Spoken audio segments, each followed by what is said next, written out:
की आपण विश्व हिंदू परिषद, बजरंग दल आणि सकल हिंदू समाजाच्या माध्यमातून गेले 8 वर्ष झालं श्रीरामनवमी आपण छत्रपती शिवाजी महाराज चौकामध्ये आपण दरवर्षी साजरी करतो। या वर्षी सुद्धा आपण वेगवेगळ्या उपक्रम घेऊन आपण साजरे करणार आहे। त्याची पूर्ण माहिती आपल्याला बारड साहेब देतील। जय श्रीराम।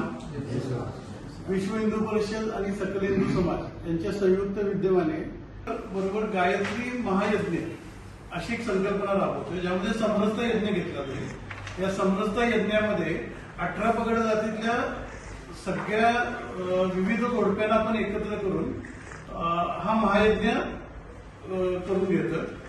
हा महायज्ञ ची सांगता झाल्यानंतर आपण तिकडं महाप्रसादाचं किंवा प्रसादाचं आपण वाटप करतो। यानंतर आपण संध्याकाळी ऍडव्होकेट सर्वेश मेहंदरे या हिंदुत्ववादी कार्यकर्त्यांचं आपण एक संध्याकाळी व्याख्यान ठेवलेलं आहे, ज्यामध्ये ते सगळ्या हिंदूंना मार्गदर्शन करतील।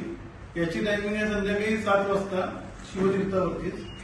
त्यानंतर रात्री 8 वाजता हिंदू कार्यामध्ये अग्रेसर असणारे असे बरेच कार्यकर्ते की जे काम भरपूर करतात पण ज्यांची कुठे उल्लेख होत नाही, अशा सगळ्या हिंदुत्ववादी कार्यकर्त्यांचा आपण त्या ठिकाणी सत्कार करणार आहोत। तसंच सकाळी जो महायज्ञ असेल त्या महायज्ञासाठी विश्व हिंदू परिषद निखिल कुलकर्णी हे समरसता प्रमुख उपस्थित राहणार आहे।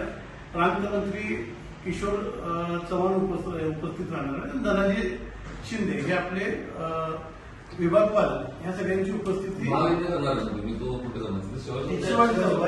आम्ही आव्हान करतो सगळ्या कोल्हापूर जनतेला की कुणाला जर महायज्ञामध्ये सहभाग घ्यायचा असेल, तिथे बसायचं असेल तर त्यांनी अवश्य आमच्या कार्यकर्त्यांचे, नेत्यांची यांच्याशी संपर्क साधावा आणि त्या पद्धतीनं पुढची आपण त्यांची व्यवस्था करू। जास्तीत जास्त लोकांनी त्यामध्ये सहभाग व्हावा अशी आमची अपेक्षा आहे। तशा पद्धतीचं आवाहन आम्ही तुमच्या मार्फत सर्व समाजाला करत आहोत। हे झालं आपलं 25 तारखेचं। 26 तारखेला आपण दुपारी 12 वाजता प्रभू रामचंद्रांचा जन्मकाळ साजरा करतोय। पूर्वी ब्लड प्रेशर, मधुमेह, बायपास झालेले अथवा सांगितलेले, तसेच दम लागणे, छातीत दुखणे, पायावर सूज अशी लक्षणे असणाऱ्या रुग्णांवर खात्रीशीर उपचार करणारे, सोबतच मेडिकल इन्शुरन्सचा लाभ देणारे NABH नामांकन प्राप्त कोल्हापुरातील पहिले आयुर्वेदिक हॉस्पिटल डॉक्टर विजय बांगर यांचे माधवबाग, ताराबाई पार्क, कोल्हापूर। संपर्क 80 55 84 67 77।